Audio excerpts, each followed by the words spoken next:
नमस्कार, मी भाग्यश्री पारनेरकर डिजिटल विवेक मध्ये सगळ्यांचं मनापासून स्वागत करते। शाळा या दोन अक्षरांमध्ये मुलांचं भविष्य घडवण्याची, त्यांचा सर्वांगीण विकास करण्याची ताकद असते। नुकत्याच शाळा सुरू झालेल्या आहेत। यंदा नवीन शैक्षणिक धोरण लागू झालंय, पण यंदाची शाळेची सुरुवात ही काहीशी आनंदाची नाही तर त्रिभाषा सूत्राच्या गोंधळावरून झालेली आहे आणि त्याला राजकीय रंग मिळालाय। त्यामुळे विद्यार्थी, पालक, शिक्षण संस्था, शिक्षण तज्ञ अनेकांच्या मनात अनेक प्रश्न आहेत। त्रिभाषा सूत्री जी लागू झालेली आहे त्यावरून असं वाटतंय की हिंदी लादली जातीये, हिंदी सक्तीची ओरड आहे, त्याला राजकीय रंग मिळालेला आहे। पण यावर शिक्षण मंत्री दादा भुसे हे काय म्हणाले हे आधी ऐकूया। सर्व माध्यमांच्या शाळेंमध्ये मराठी भाषा बंधनकारक, मुद्दा क्रमांक 1। मुद्दा क्रमांक 2, ज्या शाळेंमध्ये ज्या पद्धतीने मागणी येईल ऐच्छिक त्या विद्यार्थ्यांच्याकडून, त्यांच्या पालकांच्याकडून, त्या पद्धतीने मग ही तिसरी भाषेसाठी व्यवस्था करून दिली जाईल। आता उदाहरणार्थ अगदीच 1-2 मुलांनी जर एखाद्या भाषेचा मागणी केली तर त्याच्यासाठी तात्काळ लगेच शिक्षक उपलब्ध करून देणं शक्य होणार नाही आणि म्हणून कमी संख्या आहे तर त्या विद्यार्थ्यांना ऑनलाईन हे तिसऱ्या भाषेच्यासाठी ऑलरेडी इंग्रजीचं धोरण गेल्या काही वर्षांच्या पासून आपण स्वीकारलेलं आहे आणि मी आपल्या निदर्शनास आणून दिलं की आता मुंबईची गोष्ट जर घ्याल तर मुंबईमध्येच अनेक माध्यमांच्या शाळा गेल्या अनेक वर्षांच्या पासून तिथं त्रिभाषा हे सूत्र अनेक वर्षांच्या पासून स्वीकारलेलं आहे। मुख्यमंत्री देवेंद्र फडणवीस यांनी सुद्धा यावर स्पष्टीकरण दिलेले, ते काय म्हणाले तेही ऐकूया। 3 भाषेचं सूत्र नवीन जे काही शैक्षणिक धोरण आहे त्यांनी केलं। ज्या नवीन शैक्षणिक धोरणामध्ये मातृभाषा ही अनिवार्य आहे, त्याच्या व्यतिरिक्त 2 भाषा, त्यातली एक भारतीय भाषा असली पाहिजे। एक स्वाभाविकपणे आपल्याकडे इंग्रजी लोक स्वीकारतात, त्यामुळे कुठलीही तिसरी भारतीय भाषा, त्याच्यामध्ये आपण पहिल्यांदा हिंदी म्हटलं होतं कारण हिंदीचे शिक्षक आपल्याला मोठ्या प्रमाणात उपलब्ध होतात, पण आता आपण ती अनिवार्यता काढून टाकलेली आहे। कुठलीही भारतीय भाषा तिसरी भाषा म्हणून शिकता येईल। त्याकरता 20 विद्यार्थी असले तर शिक्षक देखील दिला जाईल, ऑनलाईन पद्धतीने देखील ट्रेनिंग दिलं जाईल। त्यामुळे आज जो बदल आपण केलेला आहे तो तिसऱ्या भाषेमध्ये हिंदीची अनिवार्यता काढण्याचा आणि कुठलीही भारतीय भाषा शिकण्याचा पर्याय आपण विद्यार्थ्यांना दिलेला आहे। मला एकच गोष्ट सांगायची आहे की आपण सगळे लोक इंग्रजीचा पुरस्कार करतो आणि भारतीय भाषांचा तिरस्कार करतो, हे योग्य नाहीये। भारतीय भाषा इंग्रजीपेक्षा चांगल्या आहेत। ठीक आहे, आता इंग्रजी व्यवहार भाषा झाली आहे, पण या नवीन शैक्षणिक धोरणाने सगळ्यात महत्त्वाचं काम जर काही केलं असेल तर मराठीला ज्ञानभाषा बनवण्याचा मार्ग खुला केलाय। राजकीय स्पष्टीकरण सुद्धा समोर आलेली आहेत। आता मुळात शैक्षणिक धोरण नवीन जे आहे ते काय तर त्यामध्ये मातृभाषेला महत्त्व दिलेलं आहे, त्यामुळे मराठी अनिवार्य आहे। दुसरी भाषा जी आहे ती इंग्रजी, कारण ती जागतिक व्यवहाराची भाषा आहे आणि तिसरी भाषा ही ऐच्छिक असणार आहे, म्हणजे हिंदी सोबत वेगवेगळे पर्याय देण्यात आलेले, त्यातून निवडायचे। पण एक मतप्रवाह असा आहे की हिंदी लादली जातीये, आम्हाला हिंदी सक्ती नकोय, अगदी कलाकार सुद्धा यावर मत व्यक्त करतायत आणि हेच आजच्या आपल्या या चर्चासत्राचा विषय आहे। आणि आज आपल्यासोबत 2 तज्ञ व्यक्ती आहेत। आपल्यासोबत आहेत राज्य मराठी विकास संस्थेचे माजी संचालक डॉक्टर आनंद काटीकर सर। नमस्कार सर। सध्या डेक्कन एज्युकेशन सोसायटीचे कार्यवाह म्हणून सुद्धा ते काम पाहत आहेत आणि आज आपण त्यांच्याकडून या सगळ्या विषयावर जाणून घेणार आहोत। आणि दुसरे आहेत शिक्षण विवेकच्या कार्यकारी संपादक अर्चना कुडतरकर मॅडम। नमस्कार मॅडम। शिक्षण संस्था किंवा विद्यार्थी, पालक यांच्याशी त्यांचा सतत संपर्क असतो, त्या सुजाण पालक सुद्धा आहेत आणि शिक्षण क्षेत्रात वेगवेगळे उपक्रम त्या सातत्याने घेत असतात। असे 2 तज्ञ आज आपल्या सोबत आहेत। मी दोघांचंही डिजिटल विवेक मध्ये अगदी मनापासून स्वागत करते। खरं म्हणजे हा खूप महत्त्वाचा विषय आहे। गेल्या अनेक वर्षापासून यावर चर्चा होती किंवा हिंदी भाषेची ओरड आपण कायमच ऐकत असतो। अर्चना मॅडम, पहिला प्रश्न मी तुम्हाला विचारेल की भाषा शिकण्याची मुळात प्रोसेस काय असते, प्रक्रिया काय असते? मुळात आपल्याकडे भाषा विज्ञान आहे आणि त्यानुसार 1.5 ते साधारण 8 वयवर्ष हे आपल्याला भाषा शिकण्यासाठी जास्तीत जास्त योग्य असं मानलं जातं. खरं तर भाषा शिकण्याची एक प्रक्रिया असते.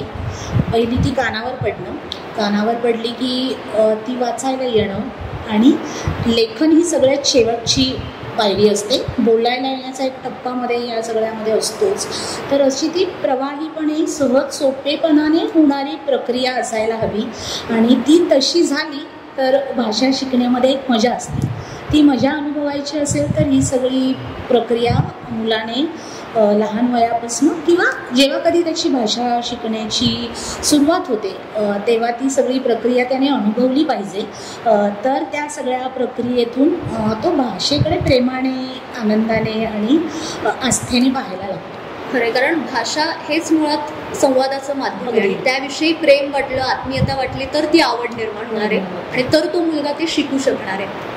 सर, मी तुम्हाला विचारेन की आता त्रिभाषा सूत्र हे सतत कानावर पडतंय, म्हणजे राष्ट्रीय शैक्षणिक धोरण 2020 हे आल्यापासूनच आपण ऐकतोय. पण आपण महाराष्ट्रातच बघितलं तर वेगवेगळ्या माध्यमाच्या शाळा आहेत. मग त्यांच्यामध्ये हे त्रिभाषा सूत्र हे कसं अवलंबलं जाणार आहे? म्हणजे उर्दू माध्यमाची शाळा असेल किंवा इंग्रजी माध्यमाची असेल तर त्याविषयी काय सांगा? खरं तर त्रिभाषा सूत्राचा आणि या प्राथमिक पातळीवरच्या पायाभूत शिक्षणातल्या तिसऱ्या भाषेचा काहीही संबंध नाही. त्रिभाषा सूत्र हे पूर्वी म्हणजे मी जेव्हा शिकलो तेव्हा 5वी पासून लागू होतं. नवीन याच्यात ते 6वी पासून लागू करा असं नवीन शैक्षणिक धोरणाने स्पष्टपणे म्हटलेलं आहे. हा गोंधळ कशामुळे निर्माण झाला तर नवीन शैक्षणिक धोरणाने स्पष्टपणे असं म्हटलेलं आहे की मातृभाषेतून शिकवा. म्हणजे खरं तर 5वी पर्यंत नवीन शैक्षणिक धोरणाचं असं म्हणणं आहे की मुलाला दुसरी कुठलीच भाषा शिकवू नका, मातृभाषेतूनच शिकवा. मग हा प्रश्न का निर्माण झाला? या प्रश्न निर्माण होण्यामागची 3 कारणे. एक कारण 1996 मध्ये किंवा त्या 97 मध्ये वगैरे रामकृष्ण मोरे शिक्षण मंत्री असताना त्यांनी पहिलीपासून इंग्रजीचा आग्रह धरला. सगळ्या भाषा तज्ज्ञांनी विरोध केला असताना त्यांनी तो लादला आणि पहिलीपासून इंग्रजी महाराष्ट्रात सक्तीचं झालं. हा पहिला मुद्दा आपण लक्षात ठेवला. दुसरा मुद्दा 3-4 वर्षांपूर्वी महाराष्ट्रात पहिलीपासून 10वी पर्यंत मराठी सक्ती असा एक कायदा महाराष्ट्रामध्ये केला गेला. यामुळं काय झालं, पहिलीपासूनच्या विद्यार्थ्याला मराठी सक्ती. आता मराठी माध्यमात जो शिकतो त्याला हा विषयाचं काही अडचण नाही. इंग्रजी माध्यमात जे शिकत होते त्यांना ही मराठीची सक्ती आली. त्यामुळे इंग्रजी माध्यमातल्या प्राथमिक शिक्षण घेणाऱ्या विद्यार्थ्यांना दुसरी भाषा सक्तीची आली. आता मराठी आणि इंग्रजी 2 माध्यमं सोडून दिली. उर्दू, हिंदी, गुजराती, कन्नड, तेलुगू, सिंधी इत्यादी माध्यमांच्या शाळा महाराष्ट्रात शिकवल्या आहेत. या माध्यमाच्या शाळांमधील विद्यार्थ्यांना पहिल्यापासूनच 2 भाषा सक्तीच्या झाल्या. एक त्यांची मातृभाषा, दुसरी इंग्लिश आणि तिसरी जेव्हा महाराष्ट्र राज्याने कायदा केला पहिलीपासून मराठी सक्तीची, तिसरी मराठी. आता शिक्षण धोरण असं सांगतं की एकदा तुम्ही एका शिक्षणामध्ये सगळ्यांना एकसारखं शिक्षण, म्हणजे पहिलीतला मुलगा या शाळेतला मुलगा 3 भाषा शिकतोय, या शाळेतला मुलगा 2च भाषा शिकतोय आणि या शाळेतला मुलगा 1च भाषा शिकतोय, असं चालणार नाही. सगळ्यांना तुम्हाला समानच ठेवावं लागेल. मग आज जेव्हा आपण असे कायदे केले त्या कायद्याचे हे आपोआप घडणारे प्रत्यंतर आहे. त्यामुळे आपोआपच तिसरी भाषा जर अन्य माध्यमाच्या शाळांमध्ये सक्तीची झाली तर मराठी आणि इंग्रजी माध्यमाच्या शाळांच्या मुलांना सुद्धा ती तिसरी भाषा सक्तीची करणं क्रमप्राप्त आहे. तुम्ही असं करू शकत नाही एका विद्यार्थ्यांना 3च भाषा आणि एका विद्यार्थ्याला 2च भाषा. म्हणून हे इथं आलेलं आहे, हे आपण समजून घ्यायला पाहिजे. त्रिभाषा सूत्राचा याच्याशी संबंध नाही, याचा संबंध महाराष्ट्र शासनाने केलेल्या कायद्याचा आहे. मगाशी अर्चना ज्या म्हणाल्या की 8 वर्षापर्यंत माणूस भाषा चांगली शिकतो, तर आपल्याकडचं जी पूर्वीची पद्धत आहे 8 वर्षापर्यंत शिक्षणच नव्हतं, म्हणजे औपचारिक शिक्षण. 8व्या वर्षानंतर मुलं शिकायला जायची. तरी त्याच्या मागचं हेच कारण होतं, तो त्याचा परिसर, त्याच्या आजूबाजूची समाज व्यवस्था, त्याची भाषा, त्याची संस्कृती या सगळ्याशी तो जुळला जाईल आणि मग तो शिक्षण घ्यायला बाहेर जाईल. ही आपल्याकडची पूर्वीची रचना होती. त्यामुळे त्याच रचनेचा विचार केला तर वय वर्ष 8 पर्यंत त्याला एक त्याची जी मातृभाषा आहे ती छान यावी ती चांगली आली की तो हळूहळू इतर भाषा सहजपणे शिकू शकतो. म्हणून त्रिभाषा सूत्राचा संदर्भ इयत्ता 6वी पासून आलेला आहे. हे त्याच्या मागचं खरं कारण आहे. आता पहिलीपासून हे लागू होणार आहे, तर इतर कुठल्या राज्यात असं आहे का आधीपासून त्रिभाषा सूत्र? माझ्या माहितीप्रमाणे इतर कुठल्याही राज्यांमध्ये असं त्रिभाषा सूत्र नाही, कारण त्यांच्याकडे हा तिसऱ्या भाषा सक्तीचा कायदा नाही. आता काही जण कर्नाटकमध्ये असा सक्तीचा कायदा आहे असं म्हणतात, किंवा खाली तमिळनाडूमध्ये वगैरे आहे असं म्हणतात. पण त्यांच्याकडं जो आहे याचं कारण त्यांच्या शाळांमध्ये तिथल्या लोकांची मानसिकता आपल्या भाषेत शिकण्याची होतीच. त्यामुळे आपोआपच इंग्रजी माध्यमाची शाळा असू दे तिथे तमिळ शिकवलंच जात होतं, तमिळ माध्यमाची शाळा असेल तर तिथे इंग्रजी शिकवलंच जात होतं.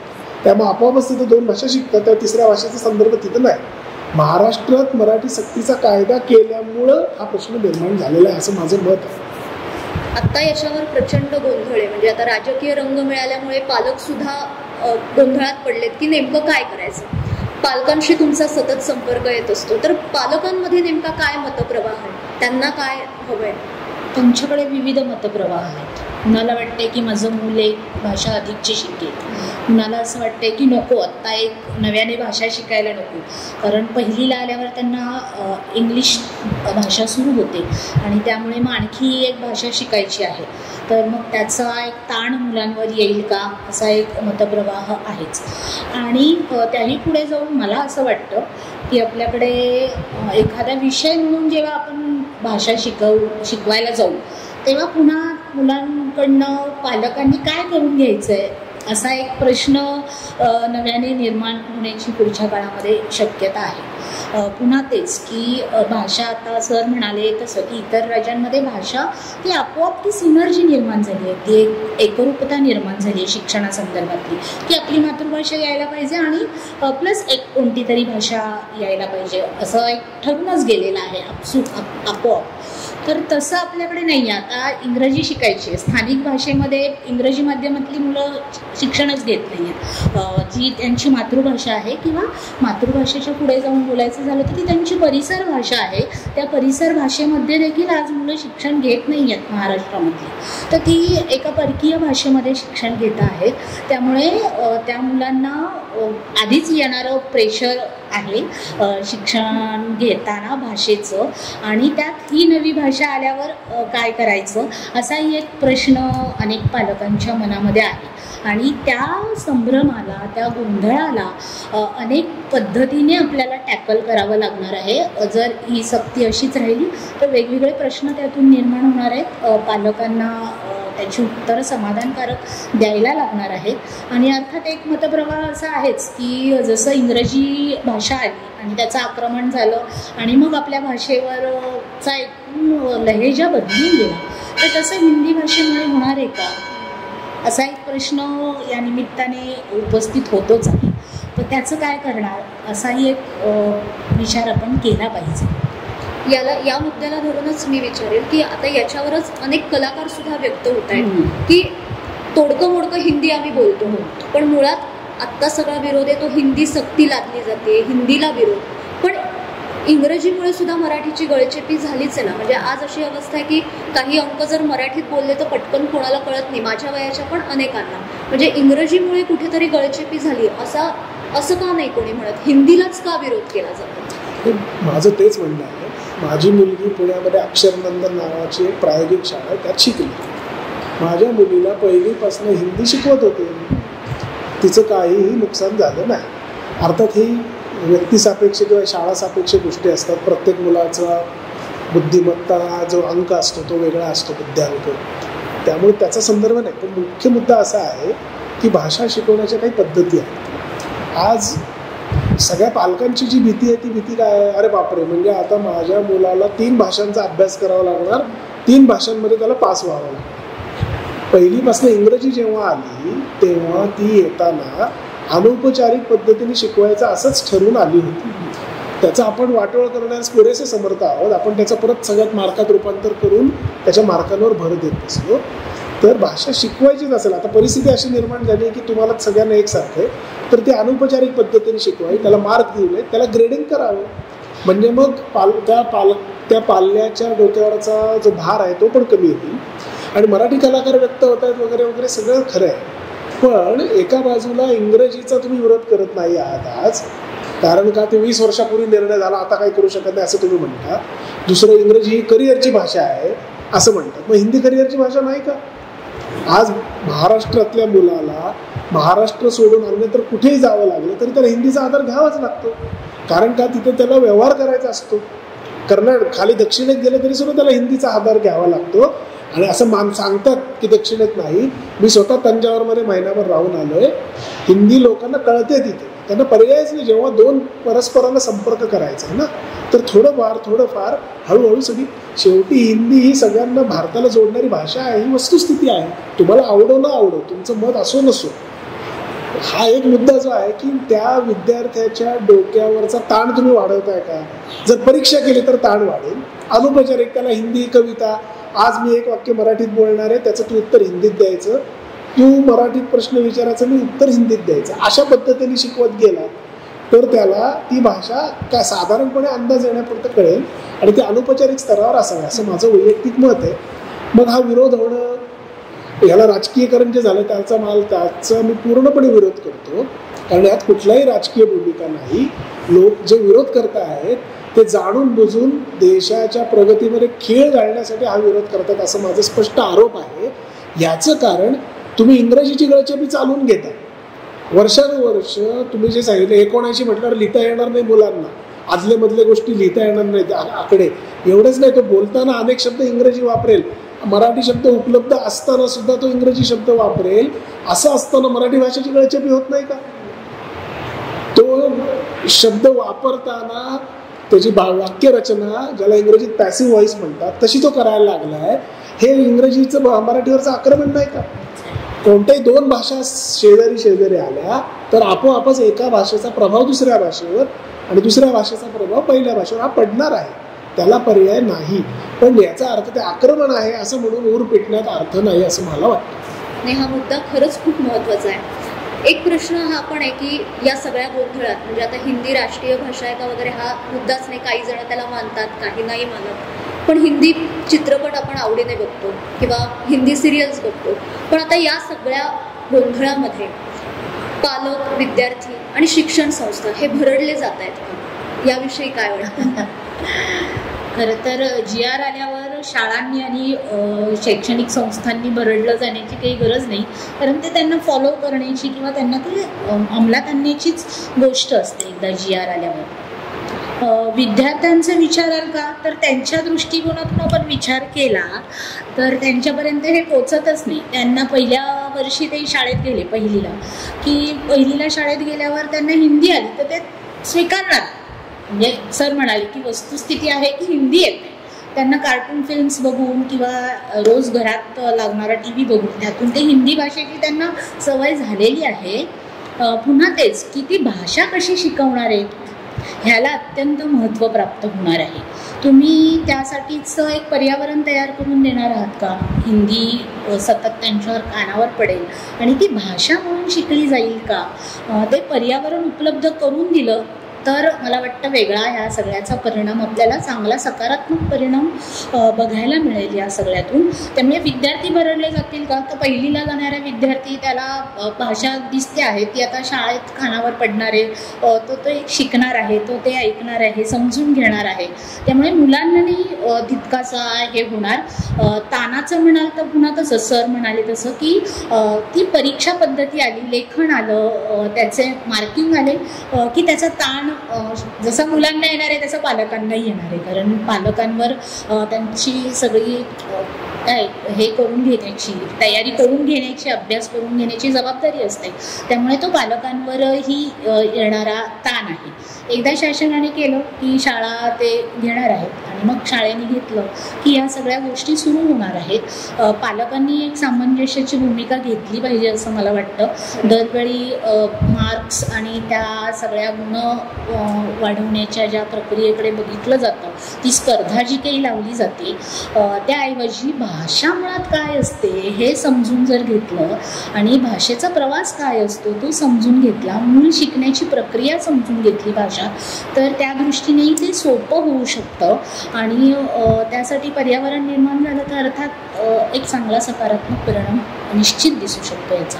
खरं आहे, म्हणजे आत्ताच खरं हे नवीन धोरण येते, त्यामुळे काही काळ जाऊ द्यावं लागणार आहे सगळं तयार, म्हणजे ते वातावरण निर्मितीसाठी.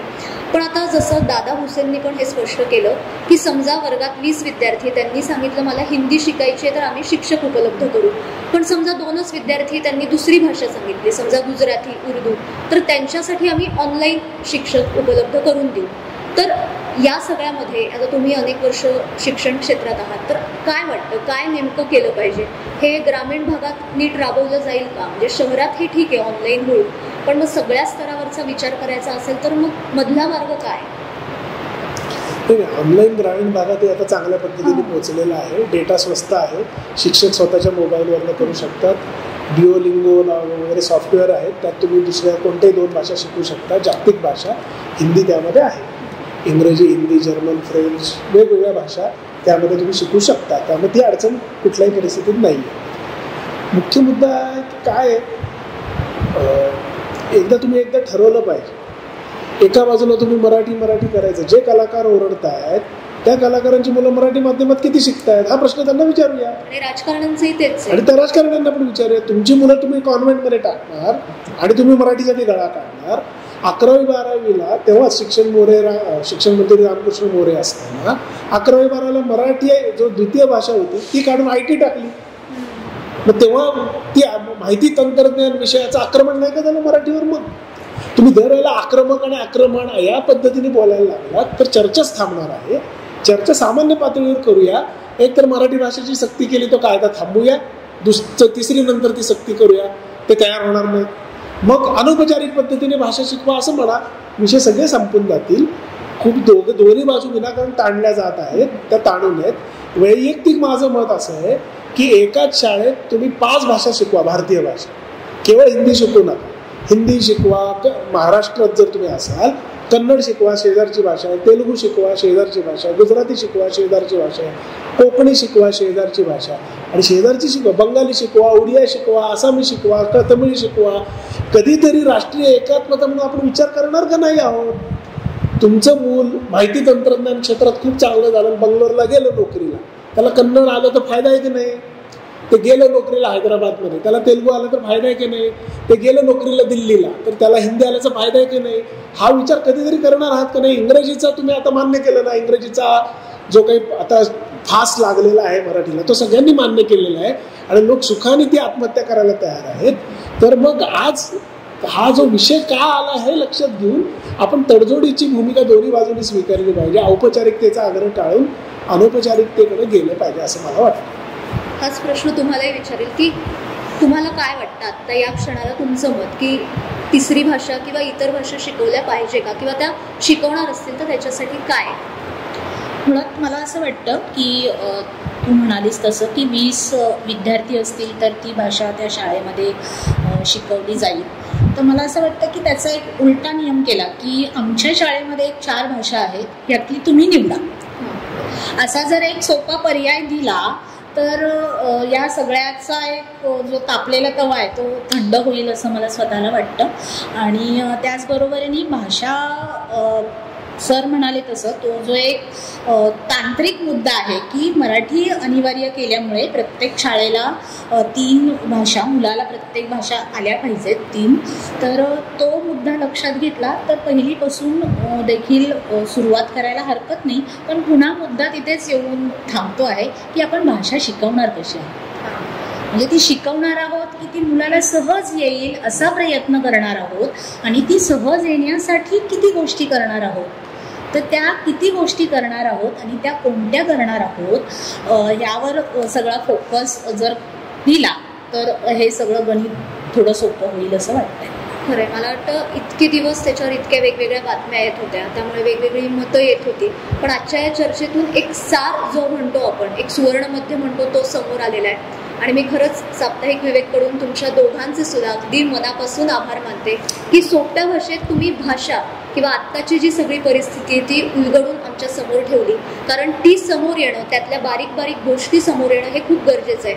कारण शासन पातळीवर कायदा होतो, पण त्याच्या मागे काय गोष्टी असतात किंवा काय संदर्भ असतात हे कधीतरी कळत नाही, आणि ते आज समोर आले. यामधला महत्त्वाचा मुद्दा तो म्हणजे भाषा शिकवण्याची प्रक्रिया. ती मुलांना कितपत समजेल, त्यांना किती गोडी निर्माण होईल ह्याच्यावर आहे. दुसरं म्हटलं राजकारणाचं, तर आता निवडणुका जवळ येत आहे, त्यामुळे एक भाषिक अस्मिता हा मुद्दा घ्यायचा निवडणुकीचा आणि मतं आपल्याकडे विभागली जातील या दृष्टीने प्रयत्न करायचे. एक फेक नॅरेटिव्ह हा जो प्रकार आहे तो यातनं येतोय आणि मराठी गळशेपी हे आपण कायमच ओरडत असतो आणि त्यासाठी हिंदीला विरोध करणं किंवा कुठल्या तरी एका भाषेला विरोध करणं हे चुकीचं आहे. हाच मला वाटतं आजच्या या सगळ्या चर्चेचा आपण सार म्हणूया आणि आमच्या प्रेक्षकांपर्यंत ही गोष्ट जाणं, विद्यार्थी आणि पालकांपर्यंत जाणं हे खरं म्हणजे खूप महत्त्वाचं होतं. त्यामुळे पुन्हा एकदा मी मनापासून आभार मानते आणि पालकांना एकच विनंती आहे की कुठल्याही गोष्टीने गोंधळून जाऊ नका. या सगळ्या गोष्टी शिक्षण तज्ज्ञ किंवा शिक्षक यांच्याशी बोला, तरच योग्य निर्णय घेतला जाईल आणि सुवर्ण मध्य साधला जाईल. याविषयी तुम्हाला काय वाटतंय ते कमेंट्समध्ये नक्की कळवा आणि अशाच महत्त्वाच्या विषयांसाठी साप्ताहिक विवेकच्या YouTube चॅनलला आजच सबस्क्राईब करा. धन्यवाद.